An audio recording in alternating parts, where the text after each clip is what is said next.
സ്ഥിരം ഡ്രൈവർ ജെയ്സനാണ് വാഹനം ഓടിച്ചിരുന്നതെന്നാണ് സ്കൂൾ അധികൃതർ പോലീസിന് വിവരം നൽകിയിരുന്നതെങ്കിലും പുതിയ ആളാണ് വാഹനം ഓടിച്ചിരുന്നതെന്ന കുട്ടികളുടെ മൊഴിയെ തുടർന്ന് പോലീസ് വെട്ടിലായിരിക്കുകയാണ്. വാഹനം ഓടിച്ചിരുന്ന ആൾ ആരാണെന്ന് ഇനിയും വ്യക്തമല്ല.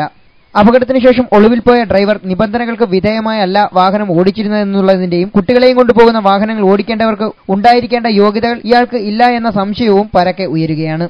ഈ സാഹചര്യത്തിലും ഡ്രൈവറെ ന്യായീകരിച്ചുകൊണ്ട് അഞ്ചൽ ഗ്രാമപഞ്ചായത്ത് പ്രസിഡന്റ് നടത്തിയ അഭിമുഖം വിവാദമാവുകയും അഞ്ചൽ ഗ്രാമപഞ്ചായത്ത് ഭരണസമിതിയിൽ അഭിപ്രായ വ്യത്യാസങ്ങൾ രൂക്ഷമാവുകയും ചെയ്തിരിക്കുകയാണ്.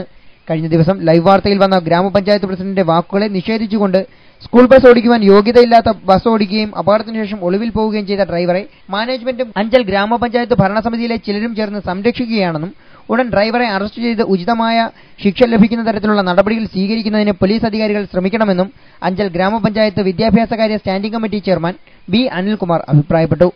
ഡ്രൈവറുടെ അപാകത കൊണ്ടോ സംഭവിച്ചു എന്ന് പറയാൻ കഴിയുന്നില്ല. എന്ന് പറഞ്ഞാൽ ഡ്രൈവർ വലത്തേക്ക് തിരിച്ചാൽ അഗാധമായ കൊക്കയിലേക്ക് വാഹനം പോകും എന്നാണ് ദൃക്സാക്ഷികളായിട്ടുള്ള എല്ലാ ആളുകളും പറയുന്നത്. ഡ്രൈവർ അത് വളരെ യുക്തിപൂർവ്വം ചെയ്തതിന്റെ പേരിലാണ് ഈ കുട്ടികൾക്ക് വലിയ പരിക്കുകളൊന്നുമില്ലാതെ നമുക്ക് എന്ന് പറഞ്ഞാൽ അപകടകരമായ സ്ഥിതിയൊന്നുമില്ല. ചെറിയ പരിക്കുകൾ കുട്ടികൾക്ക് അവിടെ അങ്ങനെയൊക്കെ ഉള്ളൂ. അതൊരു വലിയ ആശ്വാസം തരുന്ന ഒരു വാർത്തയാണ്. സ്കൂൾ തുറന്ന സമയത്ത് ഒരു ചെറിയ മഹേന്ദ്ര വാനിൽ 18 പേർക്ക് യാത്ര ചെയ്യാവുന്ന വാഹനത്തിൽ 50ഓളം കുട്ടികളെ കയറ്റി ആണ് യാത്ര ചെയ്തത്. എന്നാൽ സ്ഥിരം ആ വാഹനത്തിൽ ഡ്രൈവറായി ജോലി ചെയ്യുന്ന ജെയ്സൺ എന്ന ഡ്രൈവറാണ് വാഹനം ഓടിച്ചുകൊണ്ടിരുന്നത്. എന്നാൽ അറിയാൻ കഴിഞ്ഞത് ഇന്നലെ ജെയ്സൺ അല്ല വാഹനം ഓടിച്ചതും പുതിയ ആരോ ഒരാളാണ് വാഹനം ഓടിച്ച് അപകടം സംഭവിച്ചിട്ടുള്ളത്.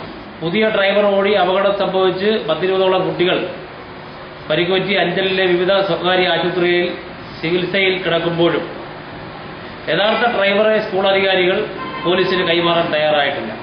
അടിയന്തരമായി ഇന്നലെ ചേറ്റിയൂടിയിൽ ഉണ്ടായ വാഹനത്തിന്റെ ഡ്രൈവറെ ഉടൻ കസ്റ്റഡിയിലെടുത്ത് ചോദ്യം ചെയ്യണം എന്നാണ് എനിക്ക് അഭ്യർത്ഥിക്കാറുള്ളത്.